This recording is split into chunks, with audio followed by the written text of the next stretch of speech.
Ya kalau kita lihat pada penggunaan digital, emang digitalisasi seperti Pak Erik bilang tadi, next, itu suatu yang tidak bisa dipungkiri. Apalagi orang Indonesia sekarang sudah melek digital.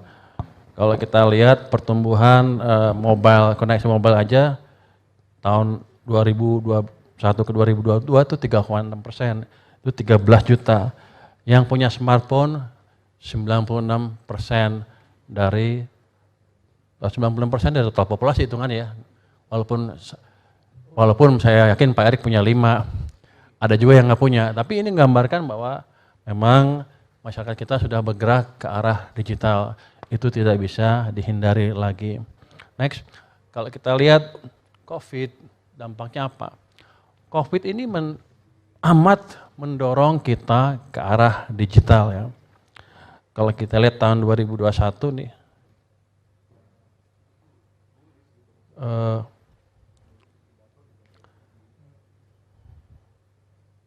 share terhadap terhadap PDB dari saya lupa tuh bahannya nih Pak. Kayaknya anak bosa salah taruh nih. Tapi basically karena COVID kita semakin go digital. Karena nggak bisa ketemu dan lain-lain. Bank juga sering pakai digital, saya udah nggak pernah ketemu lagi. Saya udah hampir nggak pernah ke bank lagi karena pakai yang Livin tadi Pak. Bagusnya adalah makin cepat pakai transaksi itu, enak, lancar, tractable lagi transaksinya kemana. Ruginya saya nggak pernah counter bank lagi, nggak pernah ketemu tuh mbak-mbak yang cantik dari Mandiri dan lain-lain. Di situ ruginya saya. Jangan bilang ini saya ya. Enggak itu ini. Kalau kita lihat tren penggunaan, jadi sama, tren penggunaan uang juga bergerak ke arah digital. Bukan semuanya, tapi pertumbuhannya amat signifikan sekali.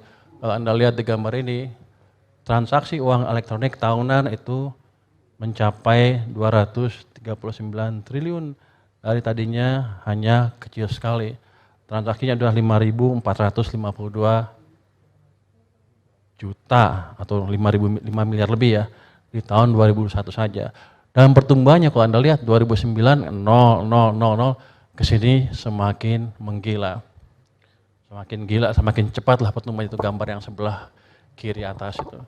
Jadi emang kita bergerak ke arah sana walaupun seperti saya bilang tadi karena demografi penduduk kita nggak mungkin sepenuhnya dikuasai oleh uang digital tadi. Kecuali kita bisa melakukan edukasi yang baik ke penduduk sehingga orang kita pintar semua melek komputer, melek digital, dan nggak gampang ketipu di dunia digital ya. Dan dana float dalam peredaran yang di uang digital kan ada tuh, itu yang tanya ke LPS dijamin apa enggak, uang elektronik segala macam, itu kita sebut dana float makin besar jumlahnya, sekarang itu 9,4 triliun di bulan Mei 2022. Jadi semakin banyak orang memakai uang digital dan banyak uang yang nganggur juga yang ditanyakan dijamin apa enggak oleh LPS. Sekarang mungkin belum dijamin, tapi ke depan kalau dengan undang-undang P2SK yang baru nanti kalau dikeluarkan ada cukup peluang yang besar itu kita jamin. Jadi nanti akan semakin hidup tuh industri keuangan digital. Jadi LPS mendukung dalam hal itu Pak. Kalau Pak Erik tadi tanya ada terobosan nggak ada. Kita di belakang Pak biasanya nunggu bank bangkrut. Sama berdoa supaya pemerintah jalannya bagus, BI bagus, jadi nggak ada bank bangkrut. Supaya saya nggak kerja. Tapi kita coba kontribusi sebisa mungkin ke dunia digital. Di kami juga bukan mengawasi ya.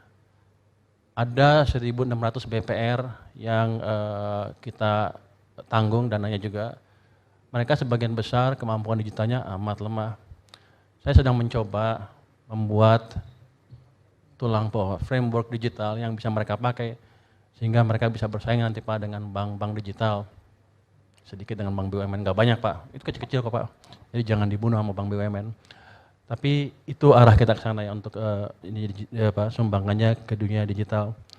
Kalau kita lihat bank digital, ini kan ribut, bank digital ini gila-gilaan tumbuhnya. Emang kalau kita jumlah rekening sebelah kiri, gambar sebelah kiri, tumbuhnya cukup cepat. Dari kecil, itu tumbuhnya sampai 8.000% di bulan Mei 2022. tumbuhnya kencang banget. Karena Mei 2021 hampir nol. Jadi saya nggak percaya, angkanya salah nih pasti, masa tumbuh 8.000%? Itu gambarnya cuma naik sedikit. Itu year on year basis Pak. Itu bandingannya Mei 2021. Jadi bank digital pertumbuhannya amat pesat, dan ini agak turun sedikit, udah normal lah udah high base.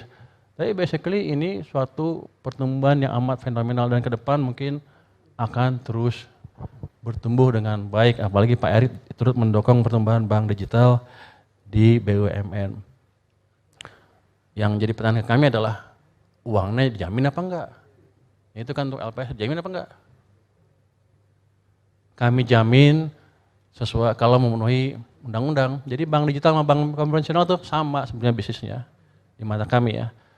Dan lain-lain. Jadi deposito ada selama dia suku bunganya di bawah suku bunga penjaminan LPS, terus tercatat dan yang punya uang itu tidak menyebabkan banknya bangkrut, dia dijamin 2 miliar per nasabah per bank. Cuman pertanyaan lagi,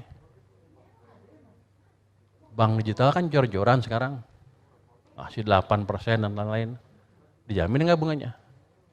Ya kalau 8% nggak dijamin. Tapi kami minta untuk melindungi masyarakat kepada bank digital, kami minta untuk menjelaskan ke masyarakat kalau ngasih bunga 8%, ya bilang ke masyarakat uangnya nggak dijamin. Itu jadi itu fairness. Tapi kita nggak ngelarang, itu biar itu persaingan bisnis biar aja. Asal orang tahu itu ada risikonya di situ. Next. Risiko, kita ngomong tentang risiko perkembangan keuangan digital. Pak Erick udah menyentuh, udah bilang tadi, saya akan pendek aja. Cyber security failure merupakan salah satu faktor utama dari peningkatan risiko selama pandemi. Ini 12,4% kata orang yang disurvei ya, itu yang di bawah itu. Ini hal yang serius sekali kalau kita mau masuk ke digital. Home atau situs LPS diserang setiap hari 200.000 kali. Jadi kita monitor sekarang terus 200.000 kali. Dan kadang-kadang kalau serangan biasa kita gampang lah, udah jago LPS lah, tek. Tapi penyerang ini berkembang terus. Dia bisa masuk ke email, begitu Anda klik, dia masuk ke sistem kita. Begitu masuk, nggak langsung menyerang, dia diam. Menyerangnya pada hari Sabtu, Minggu. LPS hampir kebobolan. Jadi ada kita hampir diserang tuh, ransomware. Masuk sana, baru ketahuan Senin. Tapi karena kita jago, kita berhasil ini, jangan promosi dikit ya Pak ya. Kita berhasil kendaliin semuanya, bahkan kita bisa masuk ke cloud hackernya, kita ambil alih cloud hackernya. Jadi caranya mereka transfer datanya semua, nanti kalau udah berhasil, mereka encrypt database kita semuanya, jadi kita nggak bisa pakai. Mereka kasih kode kalau kita bayar. Begitu kalau ada Anda cerita, oh si itu minta uang, itu berarti udah di-encrypt itu. Udah pasti nggak bisa apa-apa. Hanya salah satu caranya adalah membayar. Jadi banyak institusi di sini yang saya curiga membayar ke hacker tersebut. Ini kan harusnya jadi masalah internasional kan. Saya ketemu orang-orang Amerika yang regulator keuangan juga. Saya tanya, itu perusahaan-perusahaan kamu bayar ya? Iya, perusahaan kami bayar. Loh, kenapa dibayar? Bukannya kita pecahin bareng-bareng, kita fight. Nggak usah lah. Kenapa? Mereka mintanya kecil juga, mereka juga pinter. Daripada kita fight, kita kasih aja duitnya katanya. Jadi di sana ada asuransi terhadap seperti itu, serangan seperti itu. Jadi di sini kita mesti tingkatkan dengan lebih signifikan lagi kekuatan cyber security kita. Kalau saya lihat masih amat lemah. Waktu saya pertama ke LPS, saya masuk sana, saya periksa tuh di rapat direktur. Wow. Saya tanya, punya kamu bagus? Oh, punya kita hebat, gini. Benar.